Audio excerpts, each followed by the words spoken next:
Hello and welcome to Augustana College and to the Swenson Center. My name is Dag Blanc and I'm the director of the center. And it's my great pleasure to welcome you to the 29th annual O. Fritiof Ander Lecture in Immigration History. As you know, the Ander Lecture is a lecture that we sponsor here at the Swenson Center, where we every year invite a scholar who speaks on a topic relating to immigration history, Swedish-American history, or to Swedish-American relations. We're particularly happy that the ASTRA group, the Association of Swedish Teachers and Researchers in America, which is meeting at Augustana this weekend, will also be joining this lecture. This lecture is very unusual since it is presented online through Zoom. And of course, 2020 is a very unusual year due to the pandemic. And it has affected the Swenson Center like it has affected the rest of the world. In March, the Swenson Center closed to visitors and we began working remotely from home. And as of September, though, we have reopened, and it is possible, and I encourage you to do so, to visit the Swenson Center once again on the premises. There are some strict rules, of course, that we have to observe if you want to visit the Swenson Center, and they are noted on our home page, and any visitor must contact the center via email in advance. But we are hopeful, of course, that if we all obey the rules, that we will be able to get through this difficult time, and that we will once again be able to meet in person, hopefully next year, a year from now, when the 30th annual O. Fritiof Ander Lecture will be presented. So this year's lecturer is Dr. Hélène Ohlsson from the University of Stockholm. Dr. Ohlsson has a degree in theater history and has written on 19th century Swedish theater history. She is not just a scholar, she's also an actress and a director and has a distinguished career behind her as a practitioner of theater. So it's a very interesting person who combines theory and practice. In her earlier work, as I said, she has worked on Swedish theater history, looking at certain aspects of the 19th century and of feminine dimensions of Swedish theater history. She continues that interest, that focus on women in her current project, which deals with the two Swedish opera singers of the 19th century, world stars, Jenny Lind and Christina Nilsson. And both Jenny Lind and Christina Nilsson have a connection with the United States, and Hélène has become very interested in these connections with the US, and thus, which we, of course, at the Swenson Center find very interesting, given our focus of interest, and thus we invited her to give this year's O. Fritiof Ander Lecture, which she will be doing. And the title of the lecture, which comes out of this project then on Swedish-American contacts in the opera world in the 19th century, focusing on Jenny Lind and Christina Nilsson. The title of her lecture is Transatlantic Performances of Swedishness, the opera divas Jenny Lind and Christina Nilsson in the United States in the 19th century. Please join me in welcoming Hélène Nilsson to deliver the 2020 O. Fritiof Ander Lecture. Hello, everybody. My name is Hélène Ohlsson, and I'm a Ph.D. in theater studies. And I just want to start to say that I'm very honored of being invited to give the Ander Lecture of 2020. And I also have to say that I would have loved to be with you at the Augustana College, but the world is a bit sickly, as we know, so it will just have to wait. But I hope to be able to visit you in the future. I have named my lecture Transatlantic Performances of Swedishness. During the 19th century, there were two Swedish superstars that both had an impact on the US culture, both who are women and both were opera divas. And I'm speaking about Jenny Lind, who was the first, and the second was Christina Nilsson. And I'm going to show you a picture of the ladies, so bear with me. I will share a screen. Here you see them. And this year in Sweden, there's been a huge celebration because it was 200 years since Jenny Lind was born. And she was born in 1820. And next year, it will be hopefully also a celebration for Christina Nilsson, who died 100 years earlier in 1921. I will dedicate this lecture to discuss how Jenny Lind and Christina Nilsson performed Swedishness and Nordic white femininity during their respective tours of the US. The tour of Jenny Lind was 1850 to 52. Christina Nilsson, on the other hand, she actually toured the US 4 times. She, for example, inaugurated the Metropolitan Opera in 1883. But I have focused on her first tour in the US that took place in 1870 to 72. So it's exactly 20 years after Jenny Lind.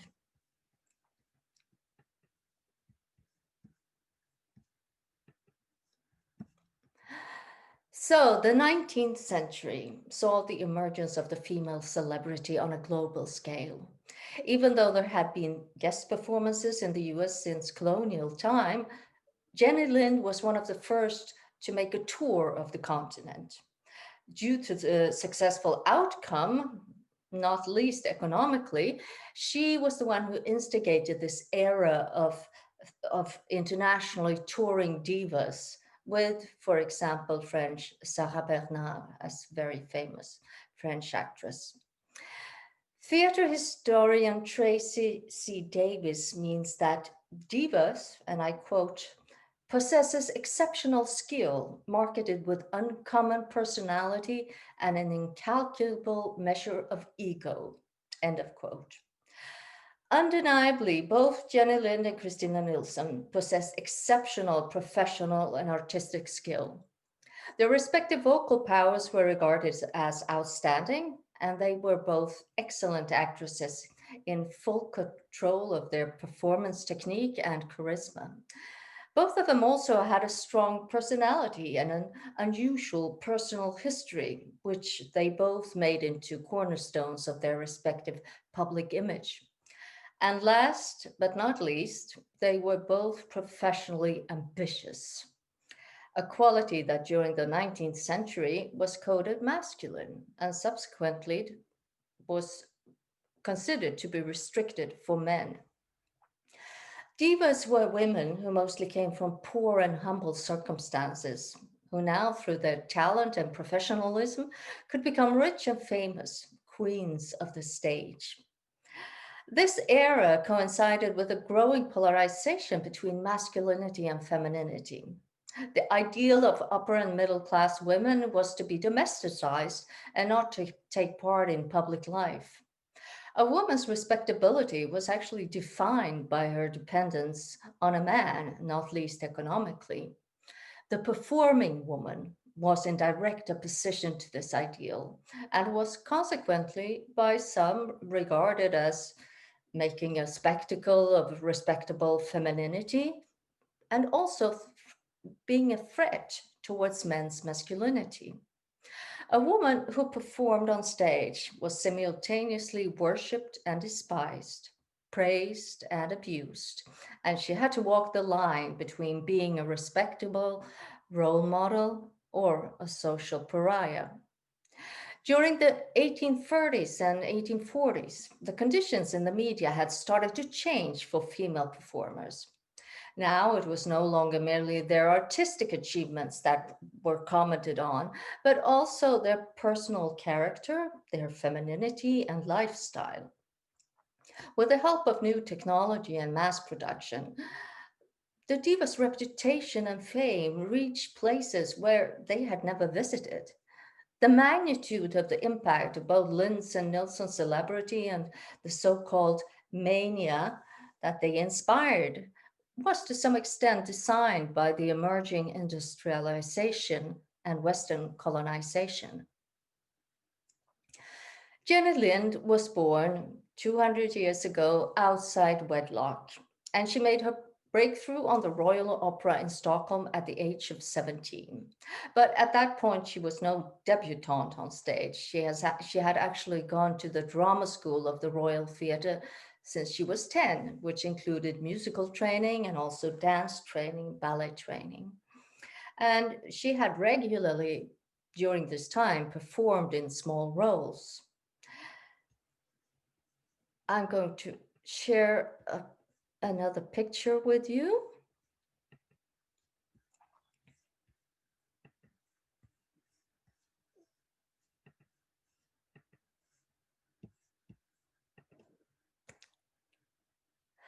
Jenny Lind was very religious, and she fitted this mold of chaste, humble, and natural femininity that was idolized during the Romantic era. The Swedish press merged her personal image with her roles. And they actually idolized her as a Madonna. And when Jenny Lind made her international career, the foreign press continued that tendency after her international breakthrough all over Europe and especially in Great Britain. She was famous and worshipped all over Europe, and she was called the Swedish Nightingale, as you probably know. But she decided to resign from the opera stage already in 1849 when she was still on top of her game. Tempted by her tour and by her fame, the American impresario P.T. Barnum decided to offer her to make a tour of the American continent. Barnum made sure to promote Lind before her arrival in the US, and he publicly proclaimed that Lind's character was, I quote, charity, simplicity, and goodness personified, end of quote. Her former years of triumphs in Europe was also described in the press. I quote, in the midst of these splendors, she only thinks of her Sweden, one journalist wrote, and yearns for her friend and her people. This quote highlights Jenny Lind's patriotic mindset, her simplicity, and her, at the time, so-called natural character that was not tempted by foreign gold and glitter. According to conventional thinking during the Victorian era, a woman's morale was reflected in her looks. But Lind's appearance was in fact regarded as plain. Barnum had even tried to prohibit his star from having her photograph taken in New York, fearing that a likeness that was too true might hurt her reputation as a beauty. The American poet Emily Dickinson saw Jenny Lind when she was 20 years old. She wrote afterwards to her brother, how we all loved Jenny Lind, but not accustomed enough to her manner of singing, didn't fancy that so much, as well as we did her. No doubt it was very fine, but take some of her notes from her echo, the bird sounds from the bird song, and some of her curious trills, and I'd rather have a Yankee. Herself and not her music was what we seem to love. She has an air of exile in her mild blue eyes, and is something sweet and touching in her native accent, which charms her many friends. As she sang, she grew so earnest, she seemed half lost in song. According to Dickinson, it was mainly the persona of Lind that was the key to her success. Dickinson also highlights Lind's Swedishness by describing her accent as sweet and moving, and underlines that her blue gaze has an air of exile.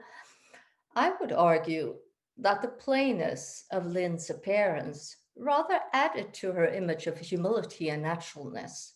It made her a role model that her virtuous female fans, like Dickinson, could identify with and aspire to resemble without downgrading their female respectability.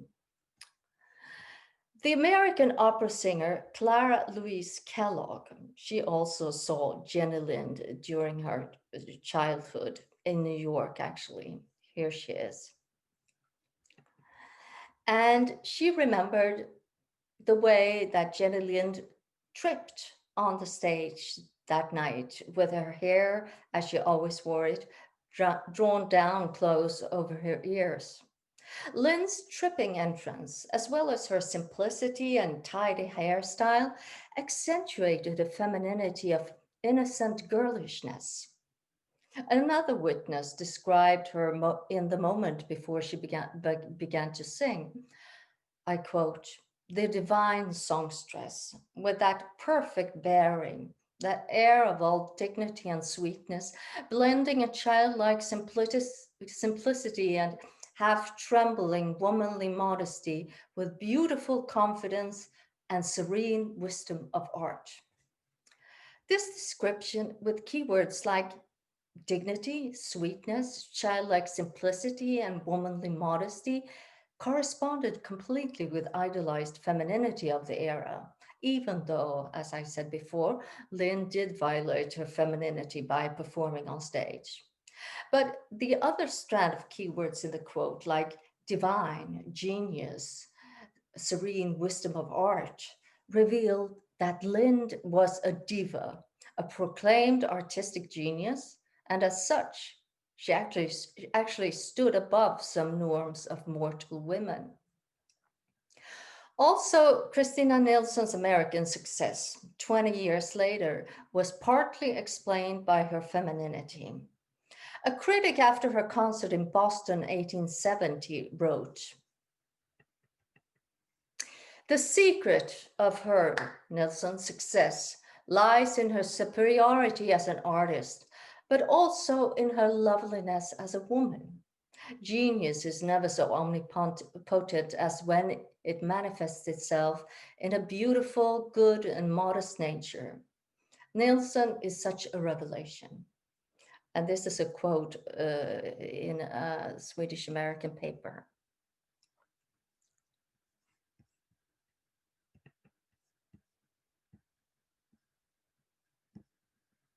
There we are.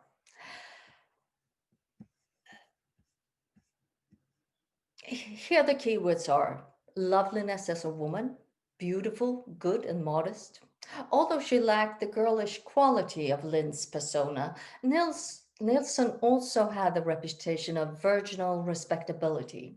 But foremost, she made her rural background the cornerstone of her image. Clara Louise Kellogg, as you saw before, she described Nilsson as a curious mixture of Scandinavian calm and Parisian elegance.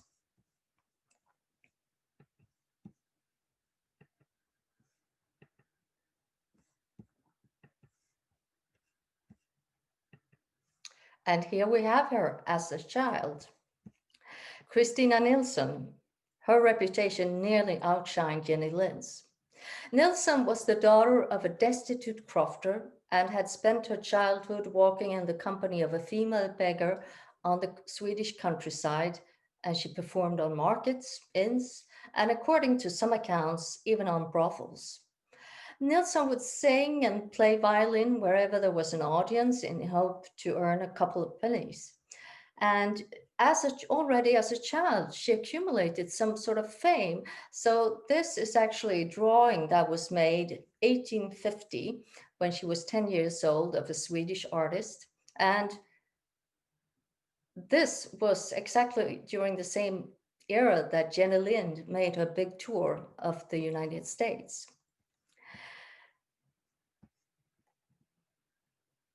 In her adolescence, she got a benefactor, and he actually paid for her, or there were several benefactors that paid for her education. And she had the opportunity to come to Paris and study music for a couple of years. And in Paris, she also made her debut as an opera singer as Violetta in Verdi's La Traviata. and this was a huge success.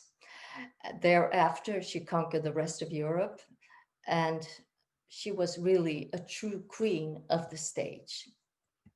And here I have a picture of her as Violetta in La Traviata, 1864. Fused with her social climb, her rural background was part of the mythology that surrounded her reputation. Christina Nilsson strategically incorporated the simplicity of the Swedish crofter girl with the French eloquence of her education. Nilsson had a strong physicality and she was the sporty type. She liked to ice skate, and when she, a couple of years later, toured Russia, she did not hesitate to go bear hunting, and she actually shot a bear as well. When adding her fame and financial success to her social elevation, she truly embodied the American dream. This diva had gone from rags to riches, and she was proud of it.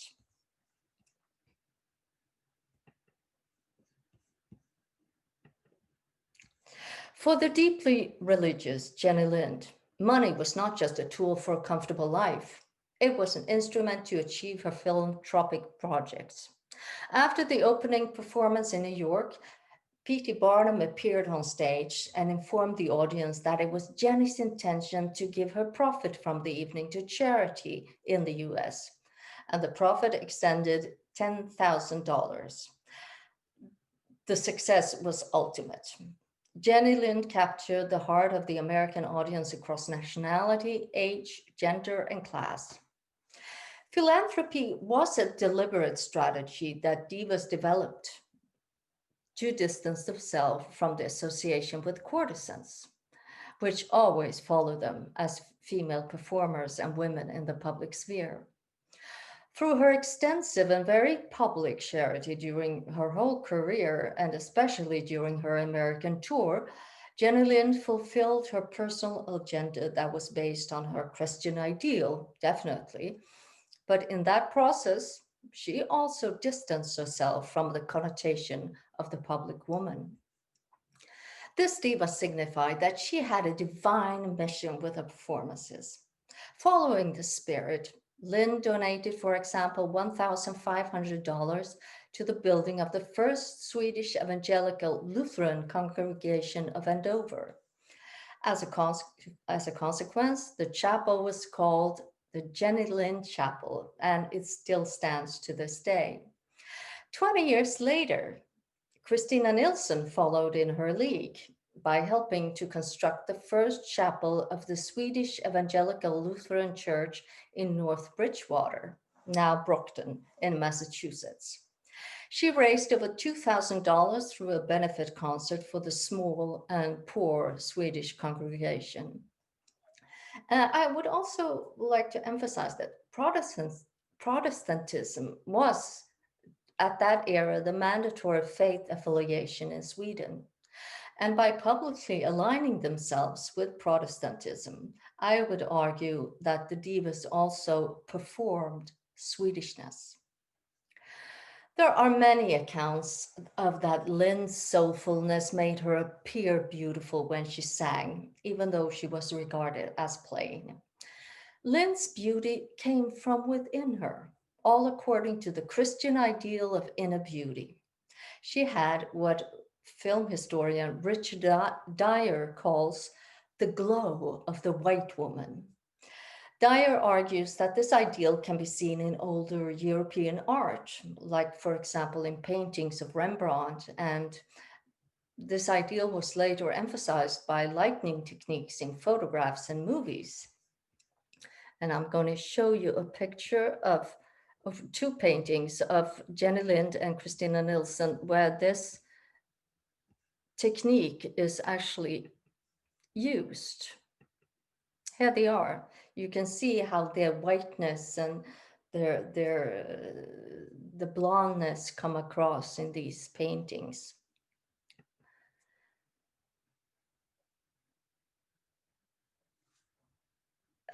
I would suggest that there existed means of creating the same effect also on stage before this type of technique was invented. On her opening night in New York, Jenny Lind wore an elegant but yet plain white gown, and in her hand she held a white flower with green leaves. I have a picture of that as well. Just a second. We'll see here. There you go. Here you see Jenny Lind in her white dress in front. This is on her opening night in New York.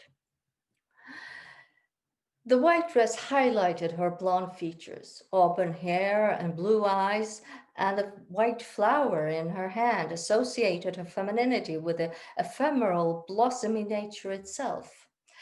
White is in Western culture a symbol of virtue, and as Richard Dye points out, white clothes enhances the glow of white skin. 20 years later, the Nordic look of Christina Nilsson was also highlighted in the newspaper, like, for example, in this recount of her entrance on stage in Philadelphia in 1870. She was greeted with raging cheers. She was wearing a white dress adorned with orange flowers, also in her bright hair. She appears to the enamored American fan as a beautiful type of the Nordic race. What constitutes her greatest loveliness is the natural simplicity that lies in her every endeavor throughout her conduct. Her entire soul lies in her song. It seems like she completely lives in it and for it.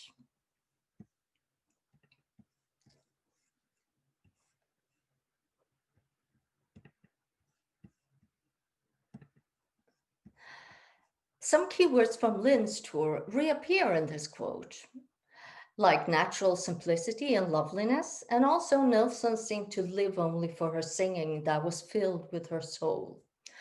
Like her predecessor, Nilsson preferred to wear a white dress and had adorned herself with flowers. Here, Nilsson's appearance is no longer called a look, but a specific race, the Nordic race. Richard Dyer argues that the ideal of the angelically glowing white woman was emphasized in, I quote, situations of heightened perceived threat to the hegemony of whiteness, like, for example, in the period after the Civil War, end of quote. And of course, Nilsson's American tour started just 5 years after the American Civil War had ended. Whiteness was during the 19th century also a marker of higher social class. Working outside meant the skin was exposed to the sun and the wind, which will make the complexion darker. And as Richard Dyer has claimed, to be a lady was to be as white as it gets. On Lynn's first performance in New York, she won the audience already in her opening number. That was the Casta Diva aria from Vincenzo Bellini's opera Norma. But the spectators' favorite number was a Scandinavian folk song. It was considered her greatest hit and was always requested. It was in one review described as, I quote, singularly quaint, wild, and innocent, end of quote. The interest in folk songs had increased during the Romantic era and in Sweden, especially after the Finnish War in 1809, when Sweden lost Finland. This was a national crisis and increased really this sense of nationalism. And folk songs were regarded as an innocent and authentic expression of the people, and that was considered to be represented by the country folk.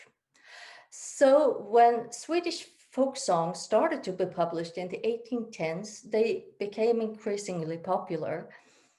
And after her breakthrough, Lind introduced and popularized Swedish folk songs in concerts and in opera performances, and thereby she raised the status of folk songs in Sweden.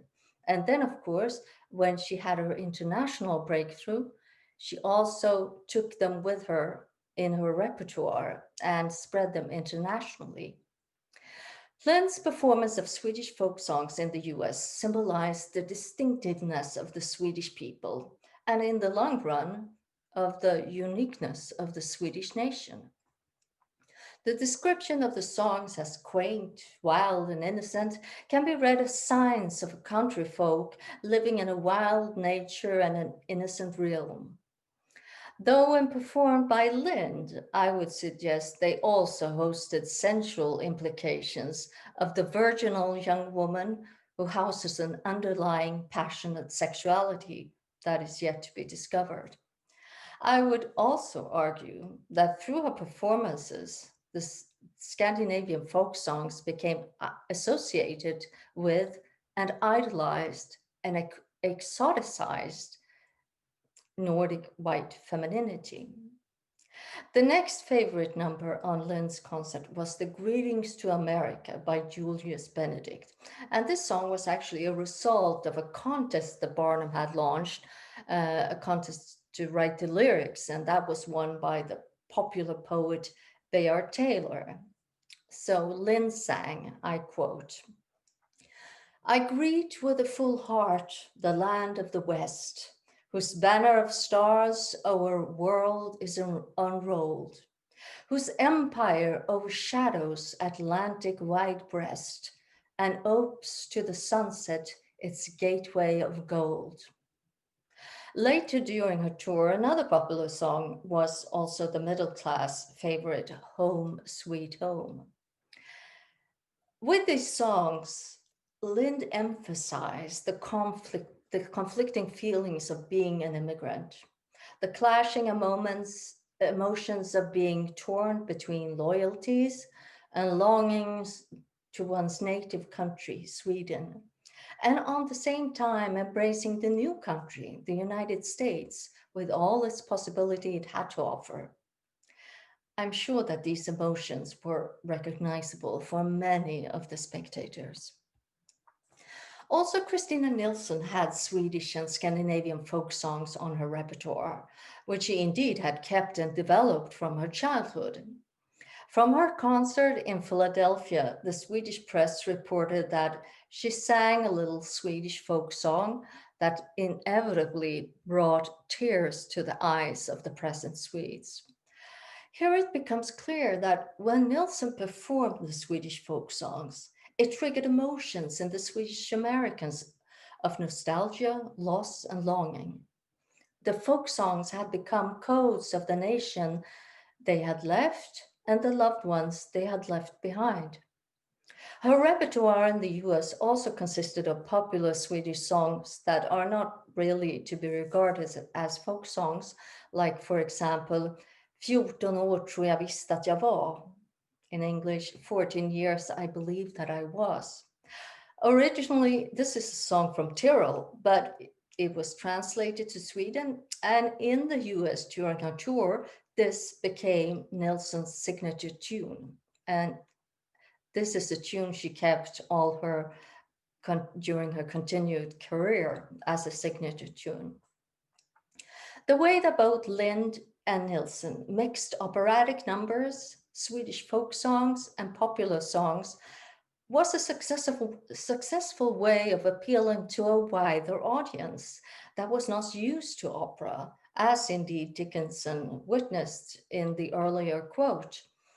This repertoire showed off the divas as high-cultured artists, but it also manifested their Swedishness, and through popular songs likewise aligned them with less elitist entertainment that appealed to spectators across class.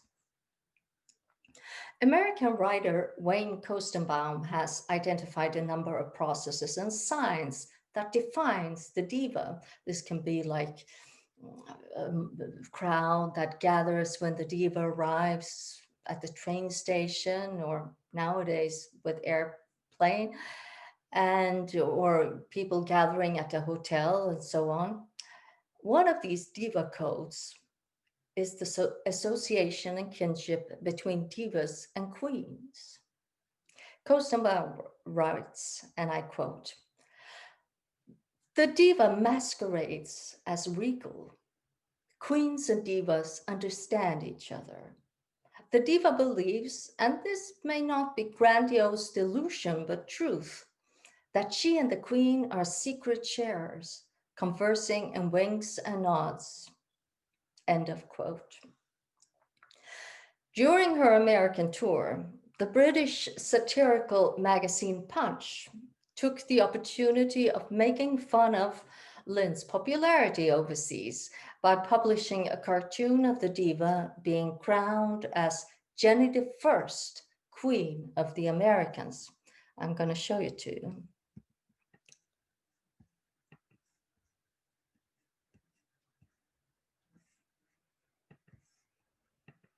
Here we are.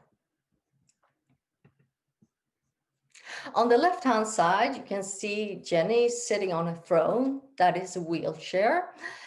She has a bouquet of flowers in her hand, and bouquets are also scattered on the floor around her throne. Behind her stands a skinny man in a sombrero, smoking a slim cigarette, who is in the process of crowning Jenny with a crown made of leaves.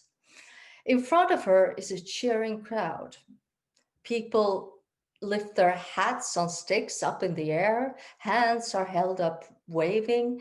A standard is visible with the words, "Long live our Queen Jenny." People kneel. Some are lying down, kissing the ground in front of a throne. The crowd consists of people with crude faces and ragged clothes. One man is, for example, wearing a paper hat. Not one in the crowd has a really beautiful face, but all have large noses and eccentric outfits. The only elegantly dressed person in the cartoon are Jenny herself and her cupbearers. Amongst the crowd, it is possible to distinguish different nationalities. Some men are wearing sombreros, that signals that they are of Hispanic descent, and one man has long black hair, which makes him recognizable as a Native American. Jenny Lind, though, is indisputably white. Her fairness stands out, especially since her dress leaves her shoulder bare and makes her skin glow clean and shiny white compared to the rest of the crowd. Her class and whiteness are enhanced by her calm, dignified posture and sartorial elegance. Compared with the surrounding people, with their emotional outbursts, Lynn stands out as a symbol of hegemonic white femininity that the British reader knew was Swedish. I suspect that her whiteness was in fact a prerogative for her queenly position, but that is a topic that goes beyond the space of this lecture. The cartoon obviously played on the British reader's prejudice on what was considered the vulgar and racially mixed Americans. This is a diverse crowd of rough people of different descent who's acting out their enthusiasm in an ill-mannered way that was far, far from the middle-class decorum of Victorian Britain.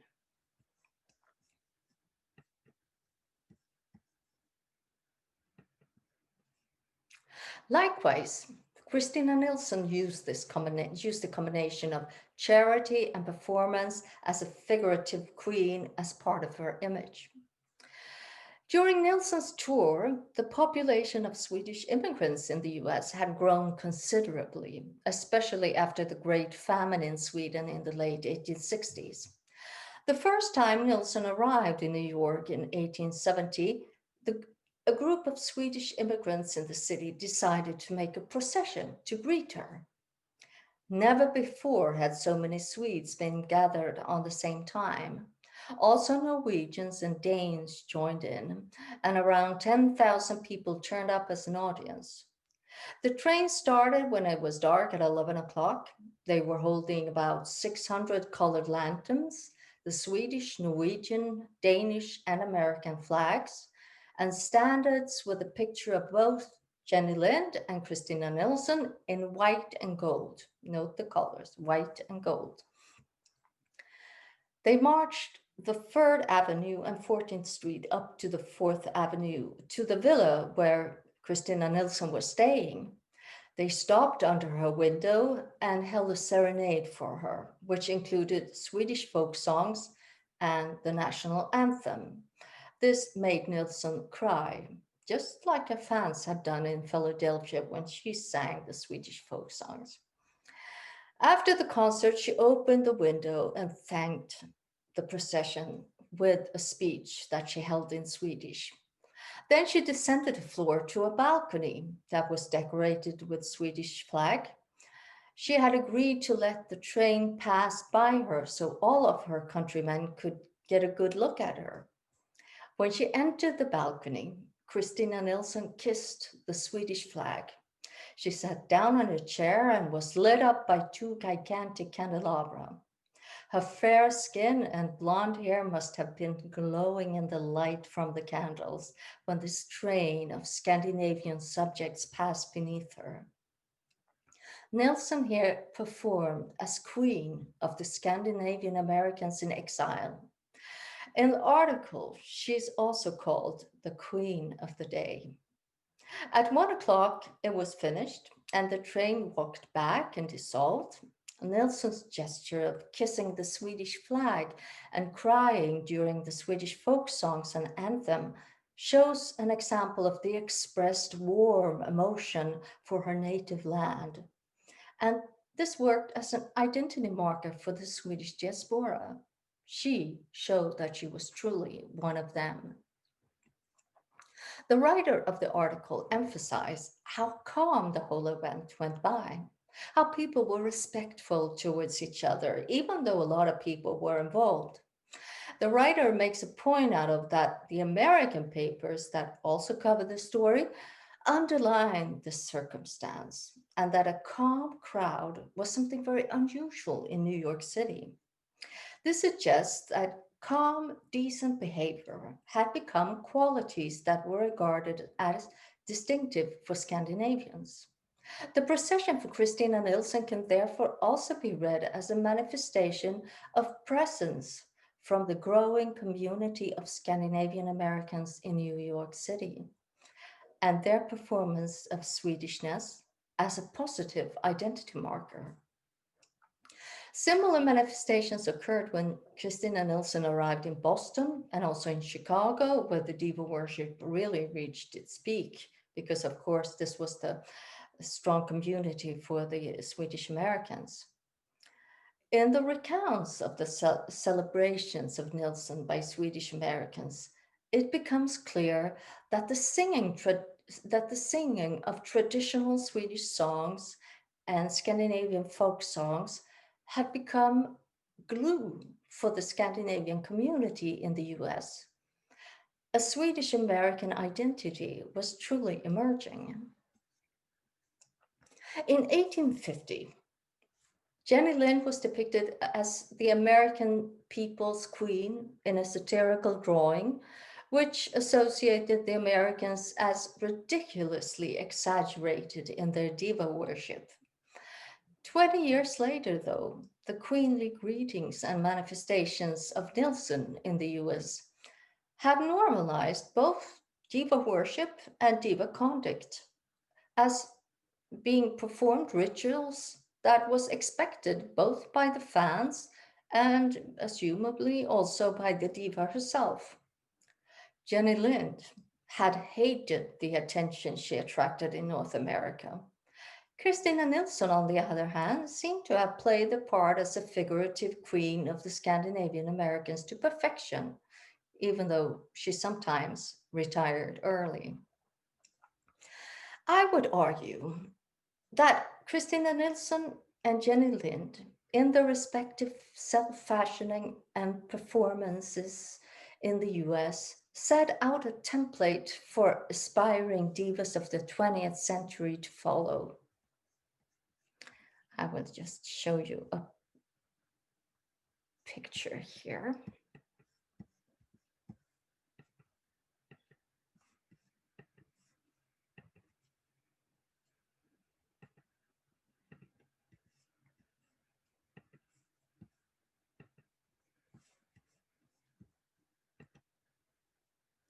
This prototype this template that they really created in the US. It contained of a white femininity that was linked to Sweden and the Nordic countries with distinctive features that included fairness of skin, eyes, and hair color, Protestantism, innocence of character, generosity, naturalness, and independence, and also a quaint quality, could be in their accent or their inaccessibility, and an expressed love of their native soul of Sweden.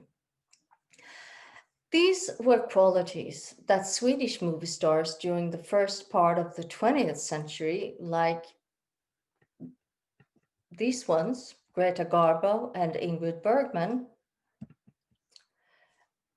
would perform variations of. And with the help of Hollywood, naturally, they were also iconized as a Nordic femininity. But I have to say that both Bergman and Garbo, they also were really hated the conformity of the prototype, but that is also a topic of another lecture. As both Lind and Nilsson were successful divas, they embodied the American dream, both on stage and off. And they also climbed in social hierarchy. Accordingly, they were associated with, and to some extent socialized with, royalty. But due to their likable personas and performance of idolized Nordic white femininity, their specific brand of royalty had clear connections with the Scandinavian people. According to ethnologist Åke Down, it is during the latter part of the 19th century that the Swedish mentality and identity really emerged. I therefore suggest that both Lind and Nilsson contributed to the growing identity and self-image of both Swedes living in Sweden and to Swedish Americans. During the latter part of the 19th century, manifest destiny was a popular notion in the US. The movement advocated the European settlers to colonize and inhabit the whole of the North American continent. In an often reproduced painting by Prussian-born John Gast from 1872, this is also while Christina Nilsson still walks the American earth. The quasi-mythical figure Columbia or Progress has a dominant position. I will show you this.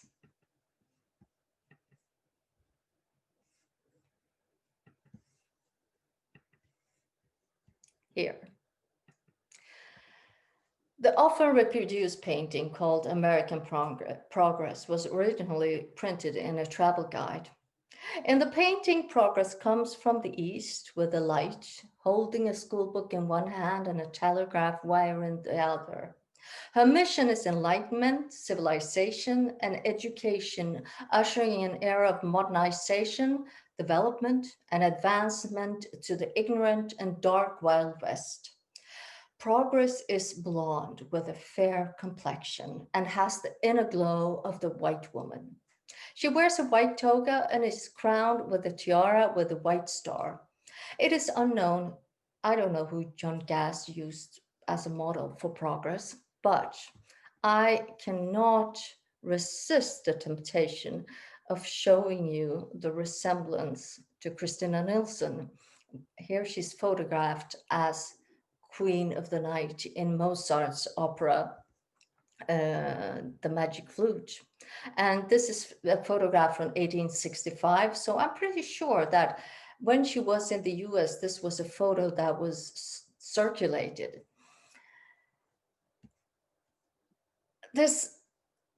You can see that her flowing white dress resembles a toga. Her hairstyle is similar to that of Progress. And Nilsson also wears a comparable tiara, though with several stars.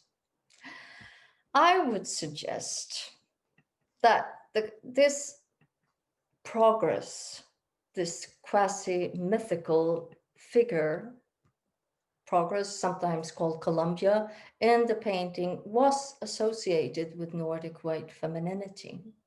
But I must underline that neither Lind nor Nilsson were outspoken advocates of manifest destiny, at least to my present knowledge. Divas of different cultures have often both voluntarily and involuntarily embodied a signal system that have been used as a weapon in politicized discourses. I conclude this lecture by arguing that analyzing performances of divas can therefore reveal intricate systems of ideologies and also inherited symbolic ideas, both historically and in contemporary time. Thank you so much for listening. Thank you.